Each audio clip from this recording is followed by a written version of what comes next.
aquí está. Bien. Entonces, creo que lo podéis ver todos. Como comentábamos, la exposición se ha organizado en la Embajada de España en Tokio. Aquí estamos viendo el exterior, está en la zona céntrica donde están concentradas las embajadas. Aquí ya vemos el cartel y ya entramos en lo que es el vestíbulo de la exposición. Aquí voy a detener un poquito para explicar brevemente cómo se ha organizado esta exposición, que es en realidad un proyecto colectivo. No hay un solo comisario, sino que ha sido organizado por diferentes colaboradores, todo ello coordinado por el consejero cultural de la Embajada, Jesús Sanz. No obstante, la idea original de crear esta exposición se debe a Alberto Calero, que es periodista y promotor cultural, muy importante dentro de las relaciones actuales culturales entre España y Japón, porque él es el director del Tokyo Latin Beat Festival, que es un festival de cine que se celebra en Tokio, donde se presenta cine tanto latinoamericano como español. Es el creador y director de este festival y también es colaborador desde los años 90 con el Festival de Cine originalmente gay y lésbico, ahora ya se ha abierto a todo, por supuesto, que se celebra en Tokio y donde desde los años 90, como comentaba, él viene encargándose de una sección dedicada al cine español dentro de este ámbito. Entonces, como comentaba, ha sido un proceso colectivo, dinámico, no siempre se ha conseguido las piezas, las obras que se querían presentar, debido a todo dificultades con algunas instituciones japonesas, porque aquí todavía no está tan socialmente aceptado como en otros países. Luego veremos algo. Y,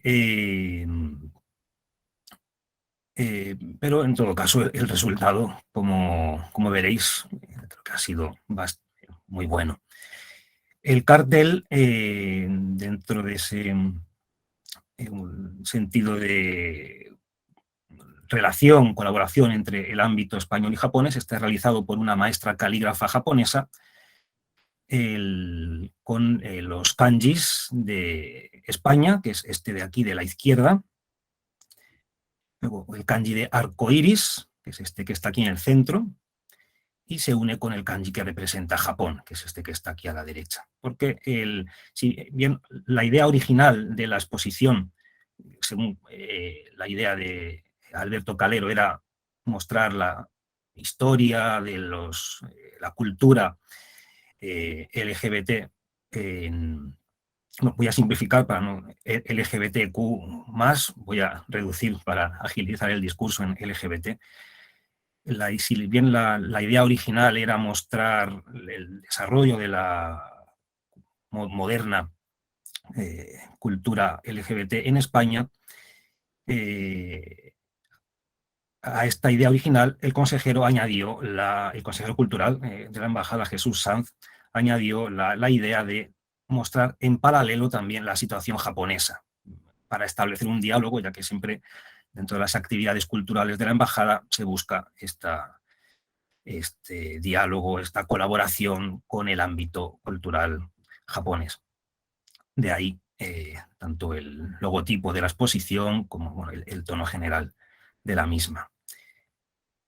Entonces, bueno, vamos a ver un poco el vestíbulo. El vestíbulo no es todavía lo que es el desarrollo histórico de la exposición, son simplemente ciertas obras sueltas. En este caso se trata de un mural realizado ex profeso para esta exposición, en el que se muestran diferentes figuras, personalidades mediáticas especialmente, del mundo LGBT en España. En el panel de la izquierda vemos a La Veneno, Paco Clavel, y a la derecha, en el caso español, con figuras como una famosa drag queen muy televisiva ahora en Japón, Matsuko, y también Mishima, que luego también veremos otra vez referenciado.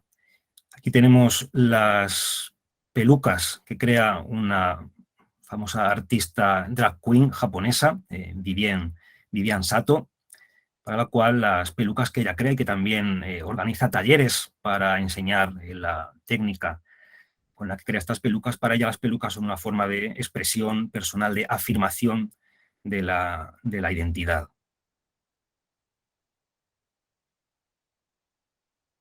Estas obras del vestíbulo son simplemente como una introducción, para dar como una cierto, como un aperitivo, ¿no? Antes de entrar en lo que es ya el desarrollo histórico.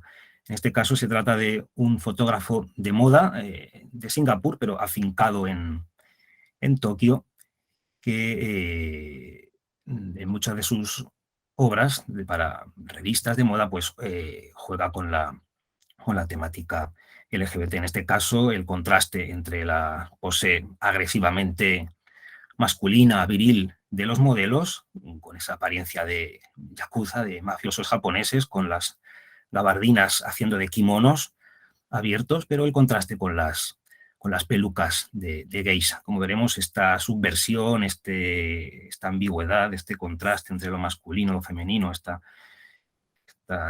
subversión de los roles, sea constante dentro de las manifestaciones culturales LGBT, ya desde tiempos históricos. También se trata de una obra de Vivian Sato. De nuevo, esto es una fotografía.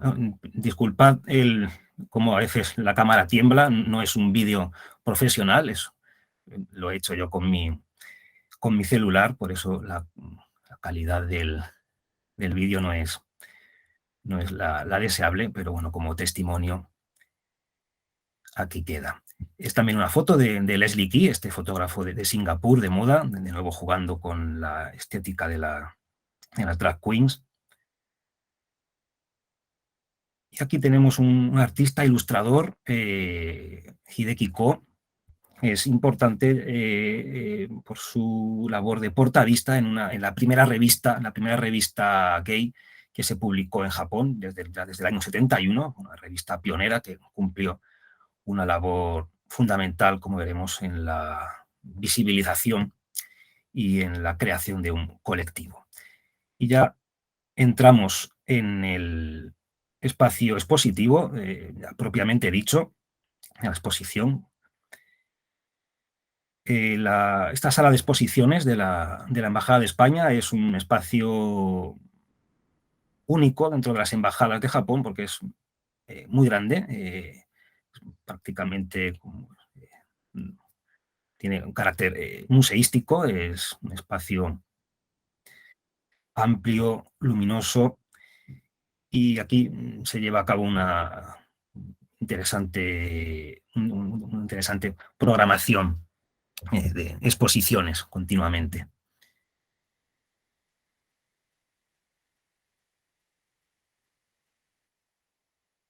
El diseño, como veis, es abigarrado, colorido, como corresponde con el tema de la exposición, con la complejidad y la variedad. El recorrido se inicia con estas definiciones de las siglas LGBTIQ+. Eh, Se ha optado no por dar definiciones de diccionario o de especialistas, sino porque sean los propios miembros del colectivo, cantantes, poetas, por ejemplo, lesbianas, una canción de la cantante española Mari Trini, para gays del poeta Luis Cernuda, para no dar una definición canónica, para no imponer, sino para que sean los propios protagonistas los que den su propia interpretación del término, de los términos. Son diversos colectivos Paul Anglada es el ilustrador de ese gran panel que veíamos en el vestíbulo. Y ya de aquí pasaríamos al desarrollo, al relato histórico, en primer lugar y con más profundidad, el caso español.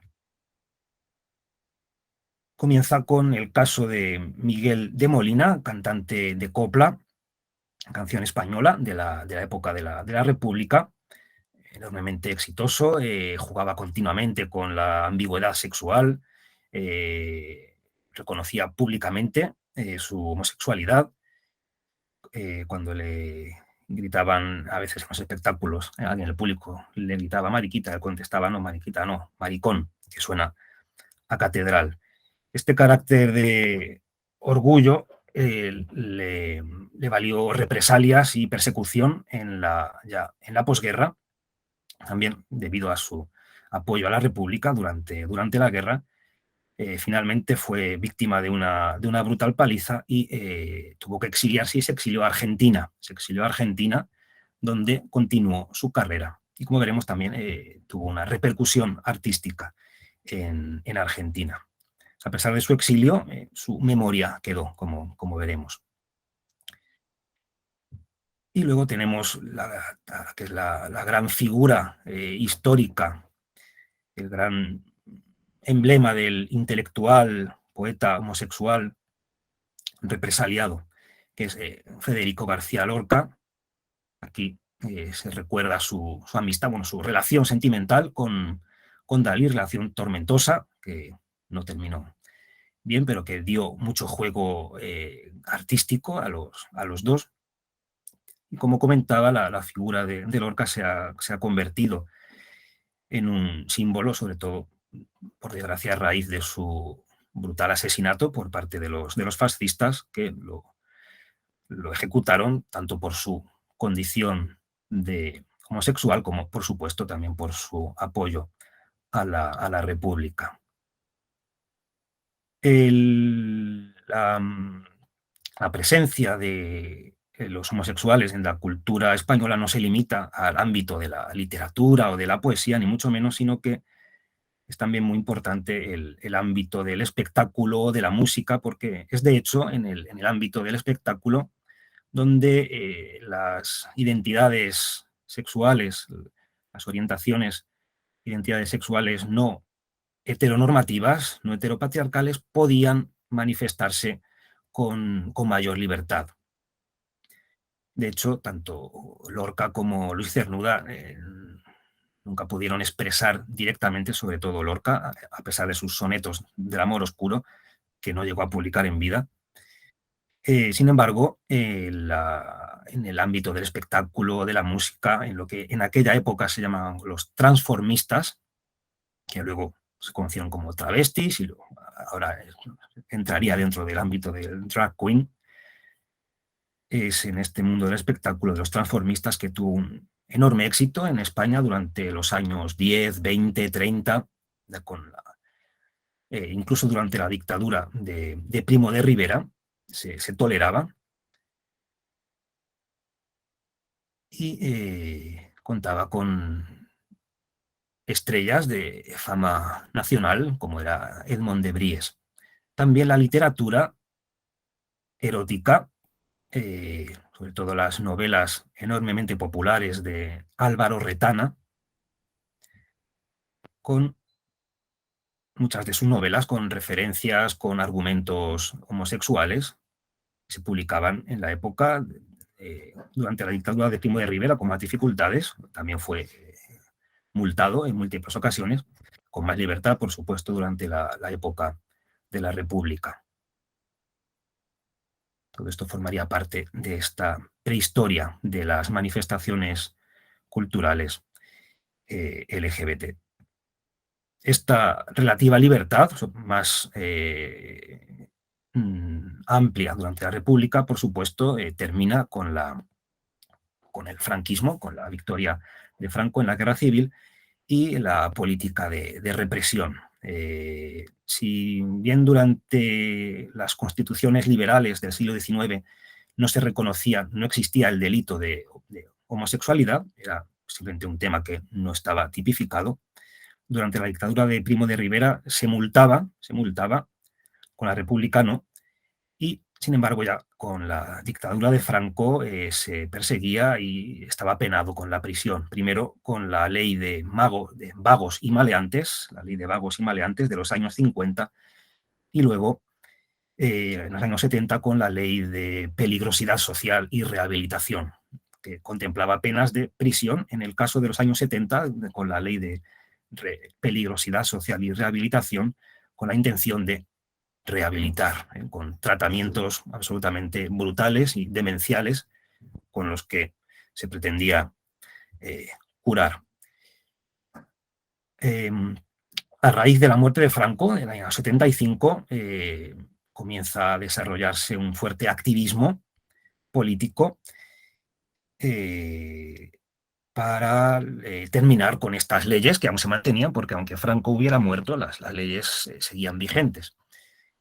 Entonces, primero en Cataluña, con el Frente de Liberación Gay de Cataluña, el Front d'Alliberament Gay de Cataluña, dentro de todo el ambiente de la contracultura y de las protestas políticas y sociales de la transición.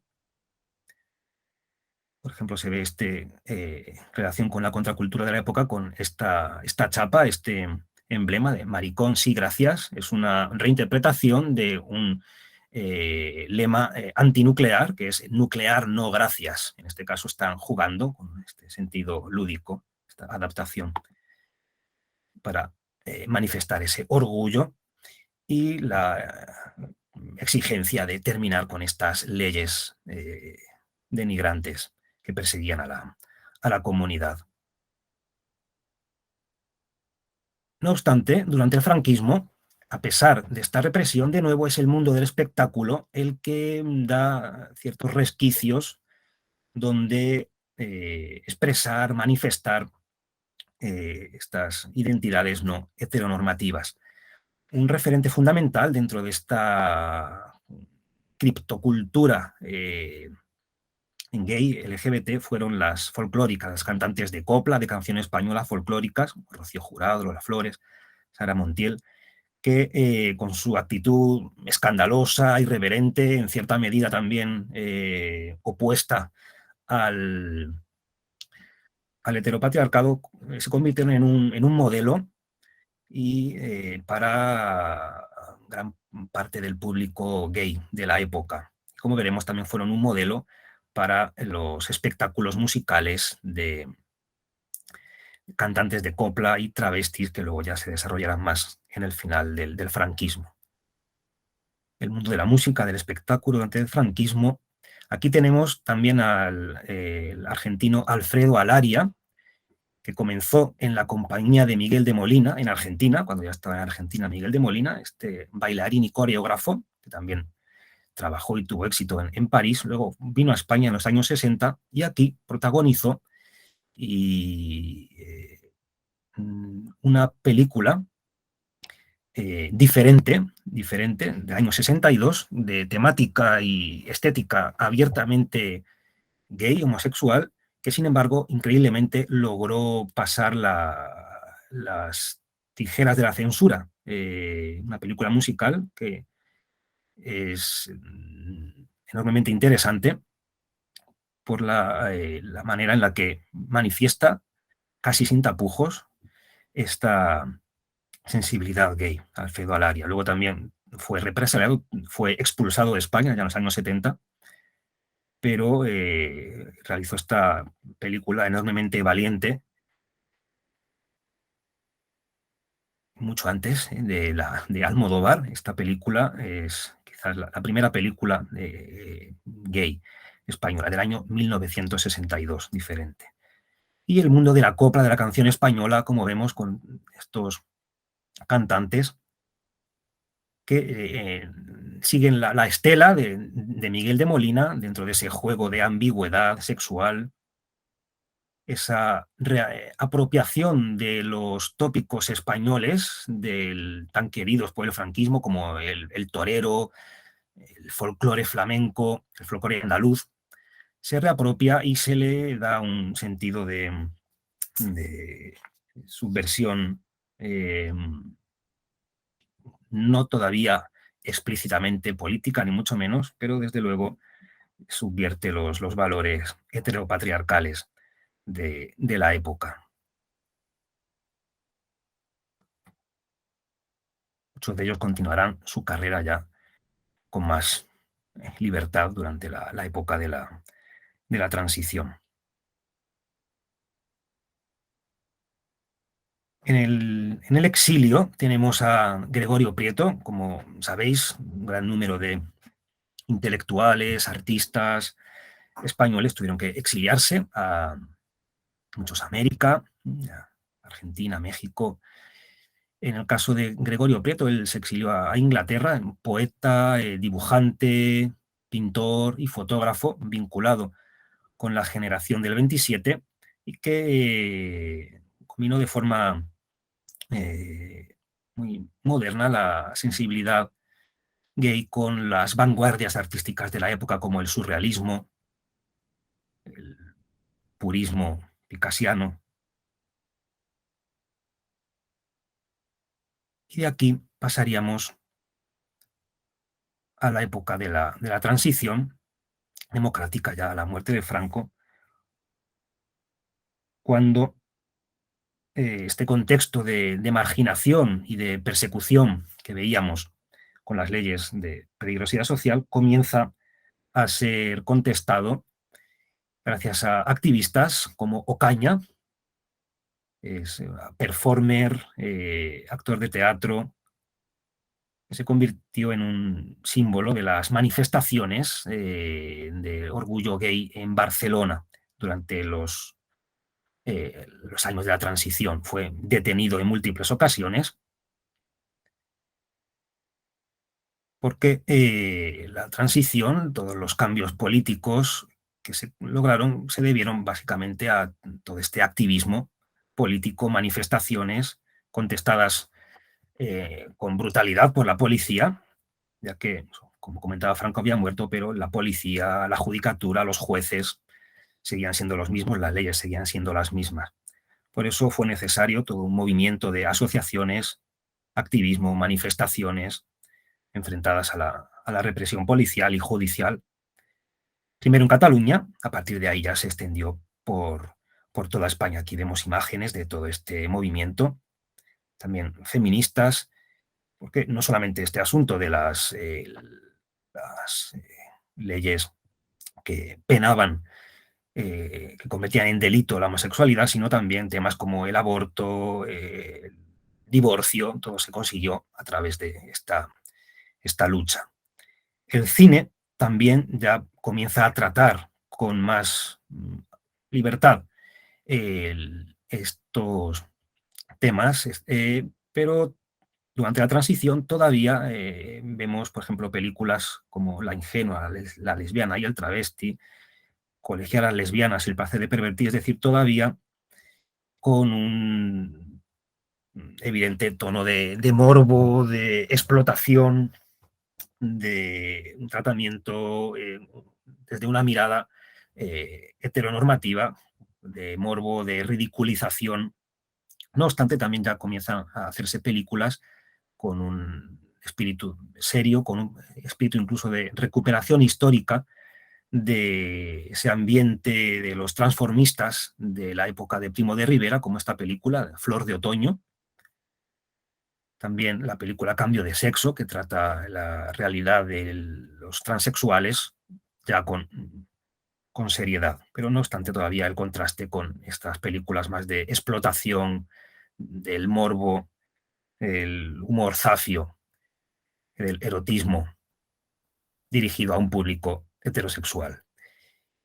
El mundo del espectáculo, que sí, con el franquismo había sido ya un cierto ámbito de expresión, ahora ya con la transición ya se abre mucho más eh, libremente. Primero en Barcelona, donde había una gran escena de locales donde actuaban lo que ya se conocían como travestis. Ahora la referencia ya no es solamente el folclore español, la copla, sino también la estética del music hall, de la revista parisina tipo Folie Bergère, dentro de esta continua apropiación y transgresión de los roles de género, con los que poco a poco se va debilitando el discurso normativo. También un aspecto muy importante dentro de este ataque al discurso heteronormativo de la sociedad está en los cómics llamados underground de la época, de los años final de los 70, primeros 80, en Barcelona. El modelo es también el cómic underground estadounidense, también una cosa que no he comentado, la influencia del movimiento de liberación gay y lesbiana de Estados Unidos en España. Por supuesto, todo este movimiento organizativo y asociativo toma como modelo el precedente de Estados Unidos ya desde las revueltas la revuelta de Stonewall. En el caso del cómic, el autor fundamental es Nazario, con su personaje Anarcoma. Anarcoma es un transexual, prostituto y detective que en la Barcelona de los años 70 y 80 se mueve por todos los ambientes todavía marginales, todavía a pesar de la lucha de las asociaciones por la defensa de los derechos de estas minorías LGBT, a pesar de eso todavía voy a dar visibilidad a este ambiente y a esta estética. La revista El Víbora, donde publicaba, jugó un papel fundamental dentro de esta liberación de esta también desinfantilización del cómic. Hasta entonces era un ámbito dirigido a los niños, ahora ya toma un tono absolutamente adulto. De aquí pasaríamos a la época de ya los años 80, en Madrid, donde continúa esta progresiva visibilización de la estética, de la sensibilidad LGBT. En Madrid, en los 80, dentro del ambiente conocido como la movida madrileña, ya no con ese tono explícitamente político y activista que veíamos en Barcelona, sino con un tono más lúdico, más hedonista, aunque no obstante no se pierde tampoco el matiz político, como vemos en estos cuadros de McNamara, donde se reapropia de la figura de Franco de forma absolutamente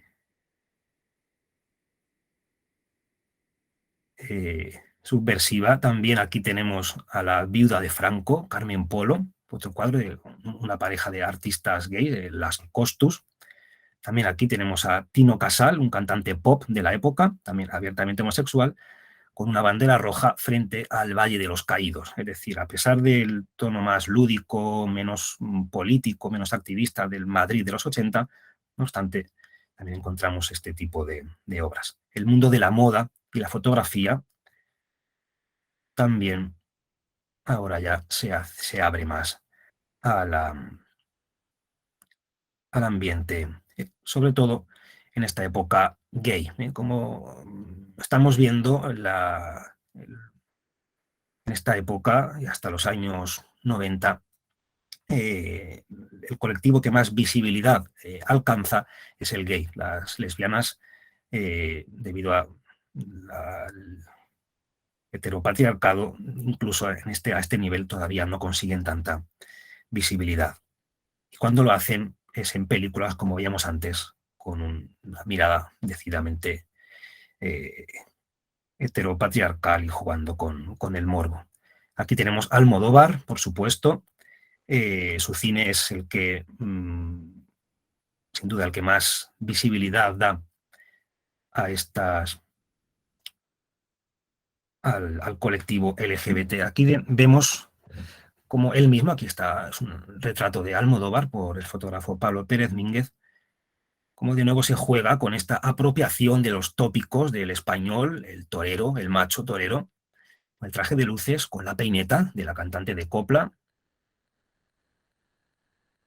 esta apropiación que ya se convierte en una constante de la cultura gay española.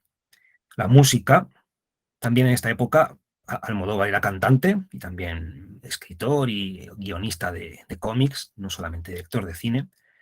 La música también adopta todas estas temáticas. Fabio McNamara es uno de sus colaboradores en sus aventuras musicales. El cine también en los años 80 cada vez va tratando más estos temas, si bien en el caso de la realidad lésbica, siempre jugando con el morbo. Habrá que esperar ya a los años 90 y 2000 para dar una visión más seria de, de su, de su realidad. Se continúa ridiculizando a la figura del gay con películas como esta, muy exitosa, No desearás al vecino del quinto. Por eso es todavía una época de transición. Todavía no se hace visible, por supuesto, pero todavía se trata en muchas ocasiones con un tono zafio, incluso denigrante.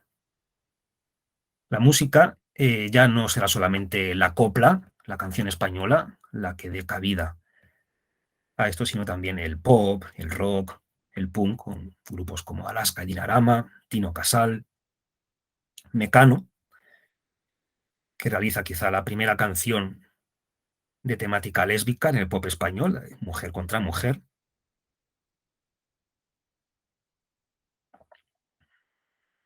que todavía se mantiene estas figuras como batallón de mariquitas.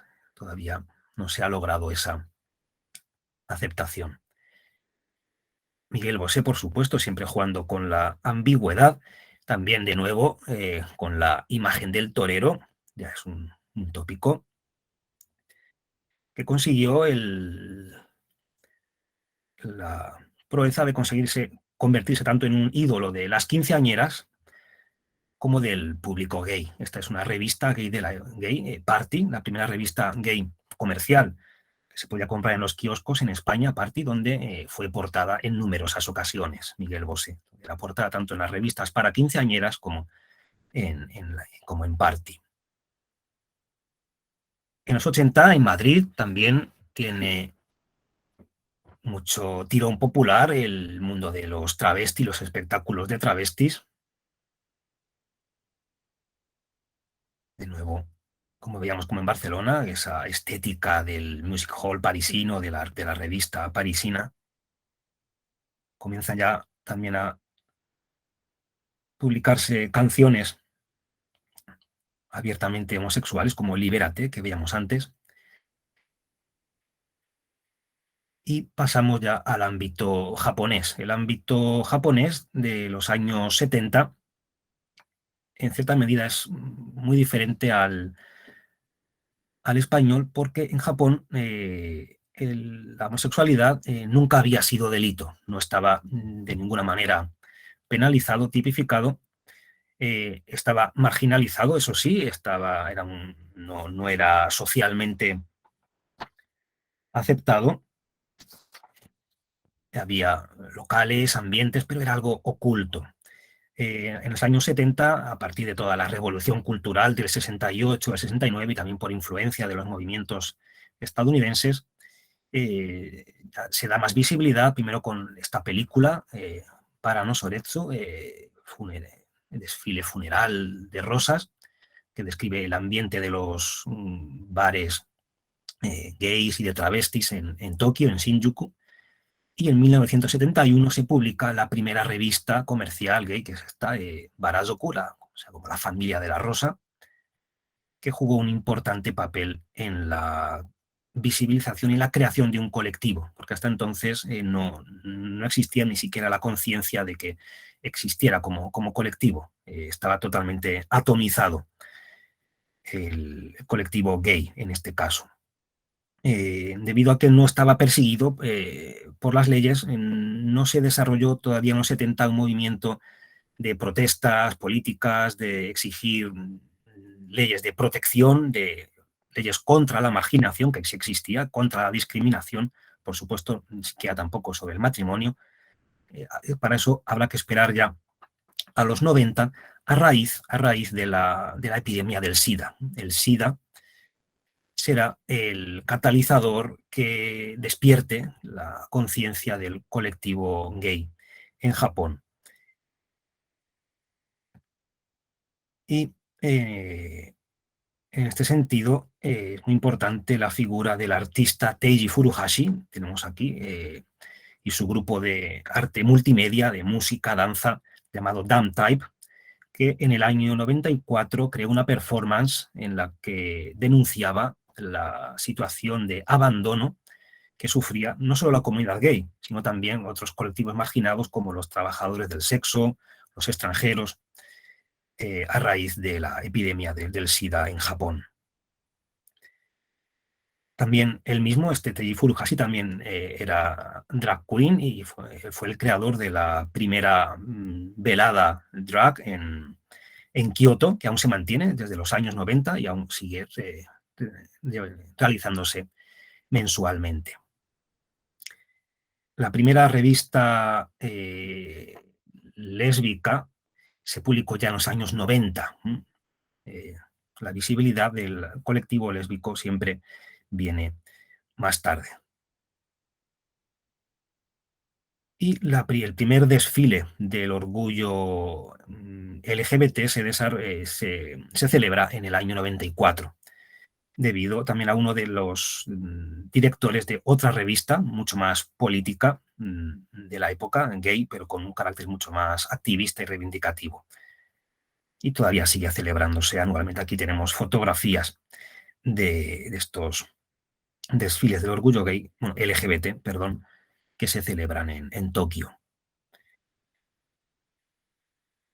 Y de aquí volveríamos al ámbito español a partir de la transición y específicamente en el mundo de las revistas, que al igual que en Japón jugaron un gran papel en la conformación del colectivo, en la visibilización, también eran como foros donde contactar, jugaban como el papel que hoy tienen las páginas web de dar información, ser foro de contactos, de citas. La revista Ajo Blanco, una revista contracultural, trataba diversos temas, siempre dentro de la crítica a la cultura establecida. También en muchos de sus números trató el tema de la homosexualidad. Estas revistas, casi todas, bueno, todas ya han desaparecido de los kioscos, han sido sustituidas ya por las páginas de internet, las páginas web. Pero como comentaba, su valor histórico en la conformación de los colectivos, en su organización, en la defensa de sus derechos, organización de manifestaciones, de protestas, ha sido fundamental. Shanghái fue pionera en los años 90, comenzó prácticamente como un fanzine, luego se convirtió en revista de kioscos y actualmente continúa en Internet.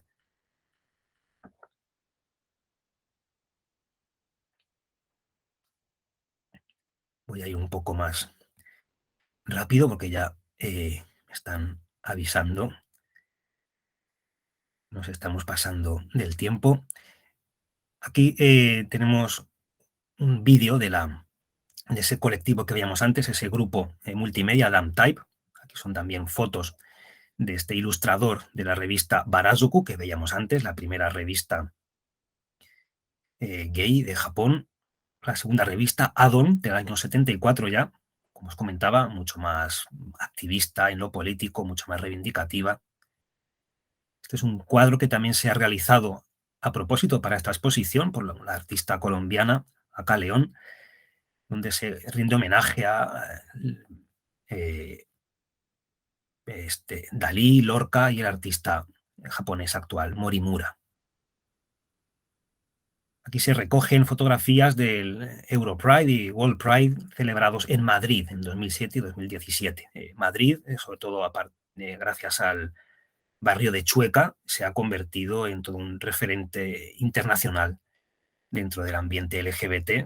Y es todo un atractivo turístico en Madrid. Y aquí se recogen los diversos hitos del movimiento LGBT en España. La primera manifestación de orgullo gay, que se celebró en el año 1977. En 1978 continúan las manifestaciones. Ocaña es detenido otra vez. Por fin, en el 79 se despenalizaron las prácticas homosexuales, en el año 79. En el 85 se inaugura oficialmente el Día Internacional del Orgullo Gay. En Japón, el primer desfile del orgullo se celebra en el año 94. En el 96 es el primero en Madrid, el barrio de Chueca, el primer desfile con carrozas.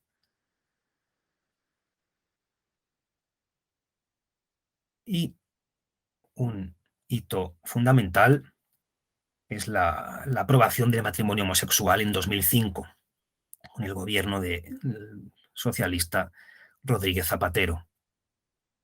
Fue uno de los primeros países, después de Holanda, Bélgica y Canadá. En 2007, por primera vez, se celebra, veíamos antes, el Europride. En 2011 se inaugura un monumento en Barcelona en memoria de los gays, lesbianas y transexuales represaliadas a lo largo de la historia. En Japón, aunque no está todavía eh, permitido el matrimonio, no está autorizado el matrimonio gay, sin embargo hay distritos, hay ayuntamientos que emiten un certificado que no tiene una validez legal, pero tiene un carácter simbólico. Por lo menos ese ayuntamiento reconoce a esa pareja. Cada vez más se celebran exposiciones donde se recupera la historia LGBT del arte. Por ejemplo, este caso del Prado. Y en 2021, por primera vez en España, se nombra ministro a un político abiertamente homosexual, el Miquel Iceta, que actualmente es ministro de Cultura. Aquí se comenta, en 2022, a finales de 2022, el matrimonio igualitario está aprobado en 31 países. Bien, para ir un poco más rápido, pasamos al ámbito español actual. El cine, ya la presencia de los colectivos LGBT es total y ya se trata tanto en documentales como en ficción. Ya se ha eliminado todo el rastro de humor zafio o denigrante.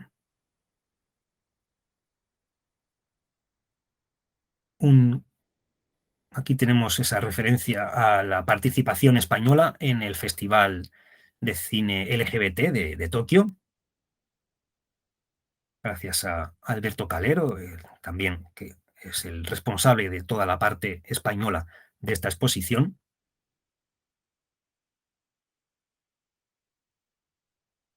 El mundo de la televisión, ahora con tantos canales de televisión, tanto programas, series, concursos como presentadores que también hablan abiertamente de su condición sexual, se ha liberalizado en gran medida. El mundo de la música sigue, como vemos, la referencia al folclore español, no solamente, también el pop, el punk.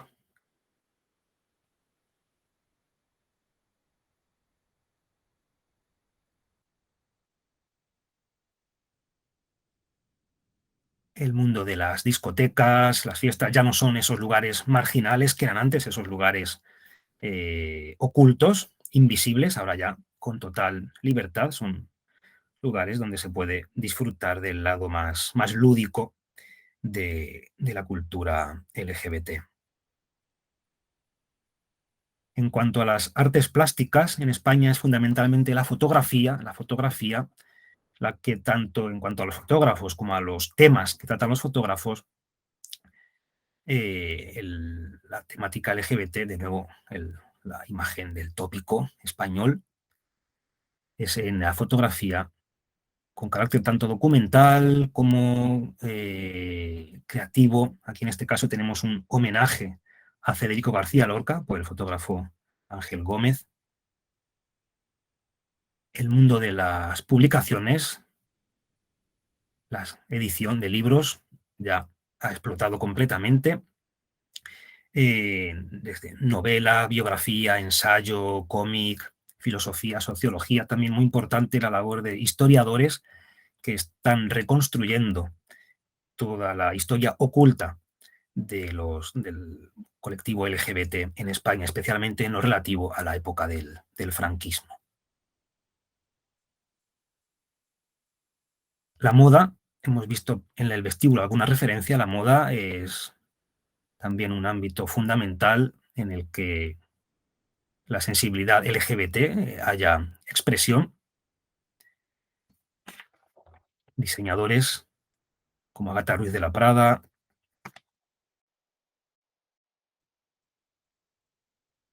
Manolos,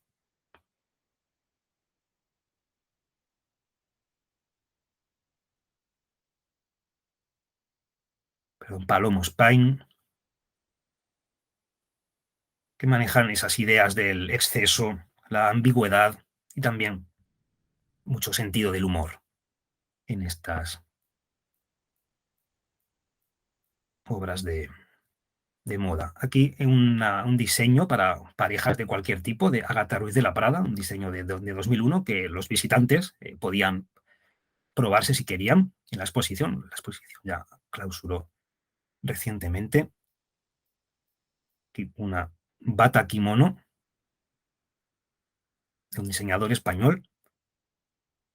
El mundo del deporte, donde todavía hay muchos problemas en cuanto a la aceptación de homosexuales y transexuales, en general de todas las minorías LGBT, todavía encuentran muchos problemas de aceptación. Aquí se recogen casos de deportistas, tanto japoneses como españoles, que luchan por tener un lugar dentro del deporte profesional.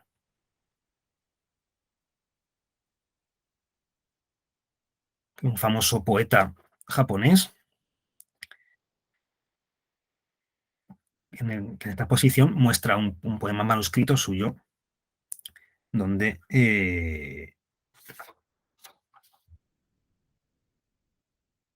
Takahashi Mutsuo Takahashi, donde habla de el aprendizaje sentimental y poético que para él supusieron sus furtivos encuentros amorosos durante su juventud.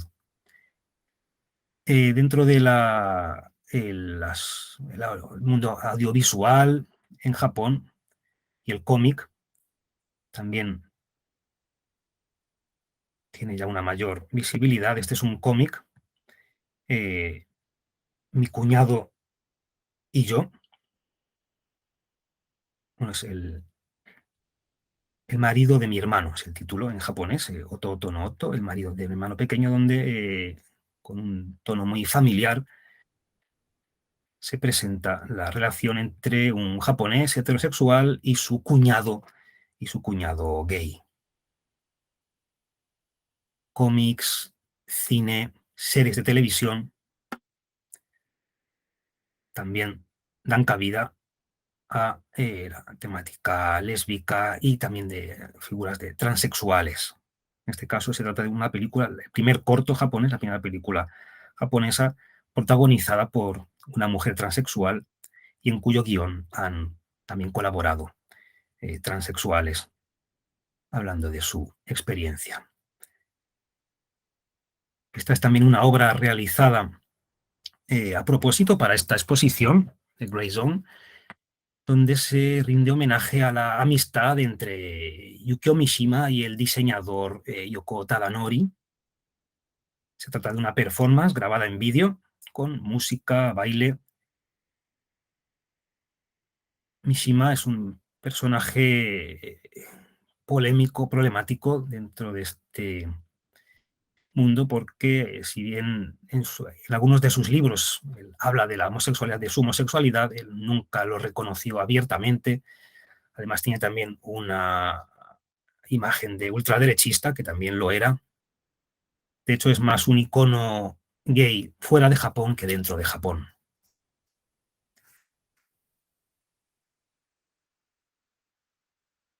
Son esculturas de ese ilustrador que veíamos de la revista Barazoku, la figura de San Sebastián, que fue como el gran mito erótico de Mishima. Y también aquí una figura de samurái dentro de esta estética gay del Hideki Ko, este ilustrador de la revista Barazoku. Y aquí tenemos también otra obra realizada a propósito para esta exposición,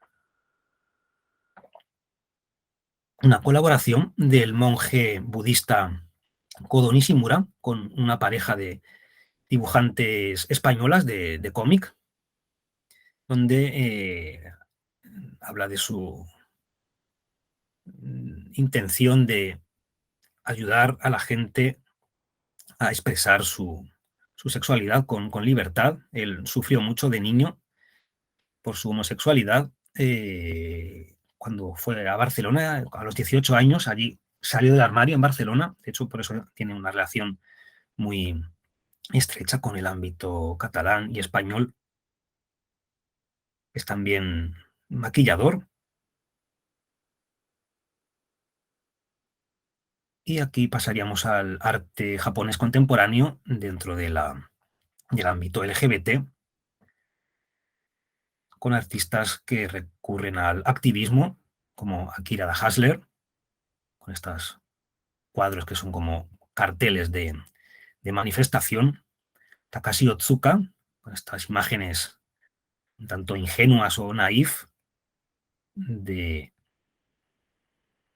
amor homosexual, Bubu de la Madeleine, artista y también en el pasado trabajadora del sexo, también ella formaba parte del colectivo Damn Type, colaboró también con ellos en ocasiones. Y de nuevo Hideki Ko con sus imágenes eróticas.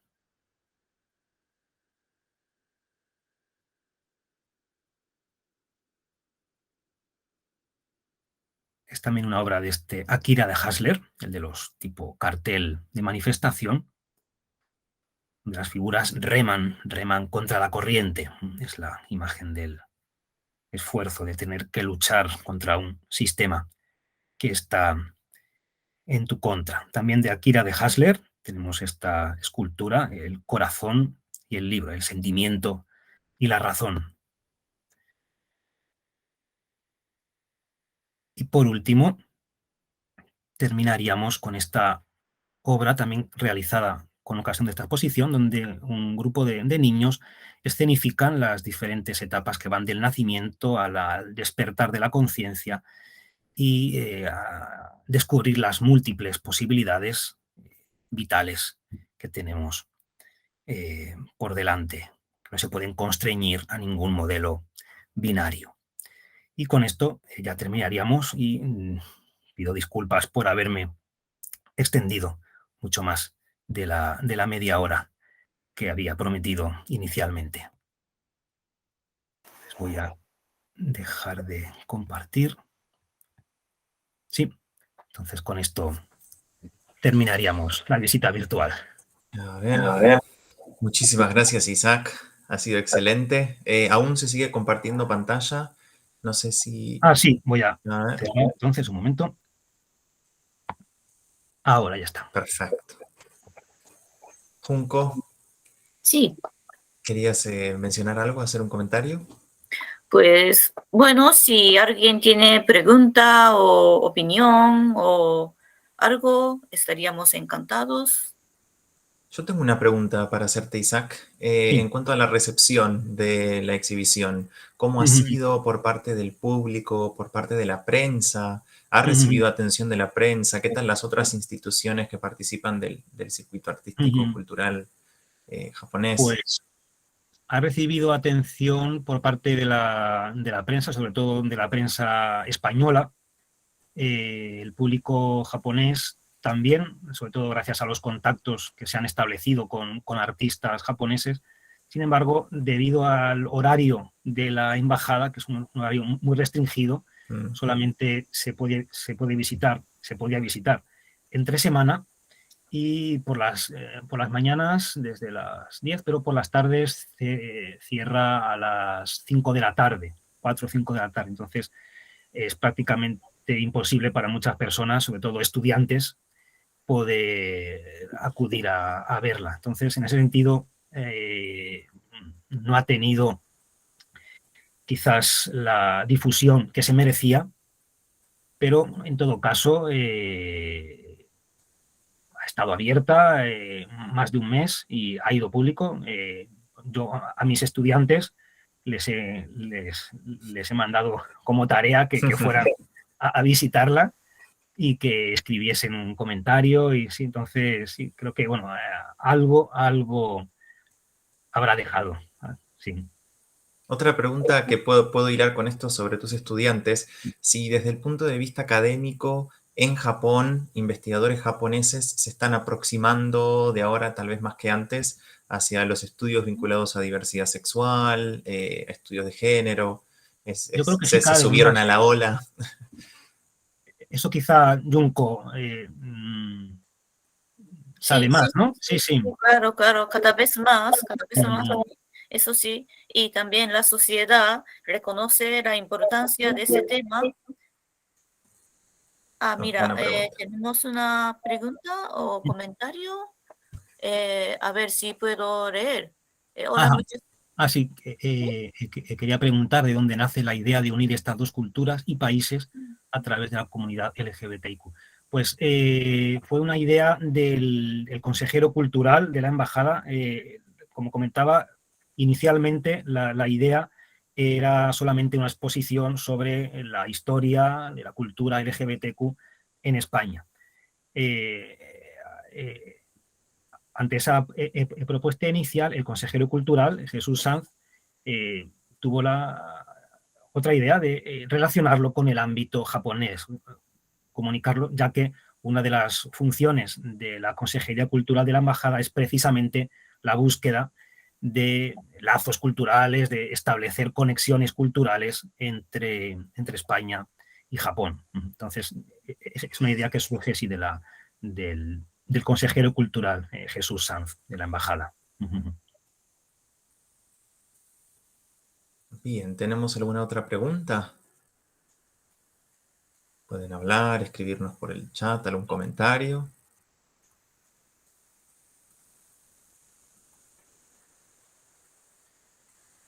Nada más.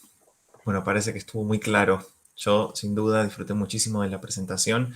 Muy interesante la exposición y el registro, ¿no? Esta exhibición pionera, sin duda, en una sociedad en la que aún se está empezando a hablar al respecto. Y bueno, a ver si esto permite, bueno, que más gente se sienta cómoda, ¿no? Que vea que existe la posibilidad, que... y bueno, y que hay un marco institucional, ¿no? Sí, Interesante al y de hecho respecto. en Japón todavía falta bastante en ese sentido, en cuanto a apoyo de las instituciones, las empresas también. Por ejemplo, muchas empresas todavía no tienen un ambiente en el que trabajadores LGBT puedan manifestar. Es un ambiente todavía muy heterosocial, muy patriarcal. Mm. Entonces, es lento, pero sí, está avanzando también aquí. Sí, sí, sí, hay esperanza porque los jóvenes de ahora Mm. están más abiertos y no como la gente mayor, ¿no? Que domina la sociedad ahora. Así que en futuro esperamos que sea más abierto y sea más como sí. Más libre. Perfecto. Bueno, ¿alguna pregunta más? ¿Algún comentario más que alguien quiera hacer? Bienvenido sea. Bueno, y si no, por otro lado, para cerrar, después a ver, ¿hasta qué fecha se encuentra la exposición disponible para visitar? Ha cerrado, ¿no es cierto? Ha cerrado ya, sí. Qué pena, justo ayer, veo. Sí. Y de hecho, intentamos, si hubiera sido posible, llevar por lo menos los paneles a alguna universidad para exponerlo temporalmente, pero ha sido por Muy cuestiones complicado. de presupuesto, de espacio, no ha sido posible. Entonces, pero bueno, sí, algo, yo creo que algo importante sí ha quedado. Sí, y el registro sin duda, como Sí. en eventos como estos que estarán publicados y que la gente podrá acceder como registro de la exposición. Junko, no sé si querías hacer un comentario sobre la próxima actividad hacia Vale, fines de sí, junio que tendremos, gracias, coordinada Nicolás. también por ambos. Muy bien. Adelante. Pues entonces sí, un poquito de publicidad. El 30, el 30 de junio en Argentina y el día siguiente en Japón tendremos otro acontecimiento con esta fundación que se llama Ejes Hispánicos, Artistas en Foco. En este primer encuentro invitaremos a una artista española, Carolina Seca, quien reside en Tokio actualmente y desarrolla sus actividades creativas inspirada en los mundos tanto hispánico como japonés. Esperamos que sea de vuestro interés y bueno, os podéis inscribir a través de la página de la fundación. Por supuesto, todos nuestros canales están abiertos, tanto nuestra página web como nuestras redes sociales y nuestros correos están a su entera disposición. Les agradecemos por haber participado, agradezco de nuevo a Isaac y a Junko por su participación y su disposición a colaborar. Y bueno, nos despedimos y hasta la próxima. Muchas gracias a ustedes. Que tengan un muy buen día. Gracias a Mariana. todos. Ay, Mariana. Perdón, ya que han concluido, buenos días, buenas noches, quería agradecerles, sí, quería presentarme, agradecerles, felicitaciones por esta presentación tan magnífica, ojalá aprendamos a vivir cada vez con más respeto y participando entre todos, sí. Así que, bueno, en el principio, gracias por la presentación, pero también gracias por sumarse a colaborar con la fundación. Mucho gusto, Isaac, y Junko, querida, un gusto verte y recordar lindos momentos que hemos compartido. Quería saludarlos, gracias, Nicho. Muchas gracias. Perdón la intromisión. Gracias a todos, por favor. Bueno, muchísimas gracias y espero verlos pronto, verlas pronto en próximas actividades de la Fundación. Adiós, buenas noches. Adiós, buenas noches y buen día.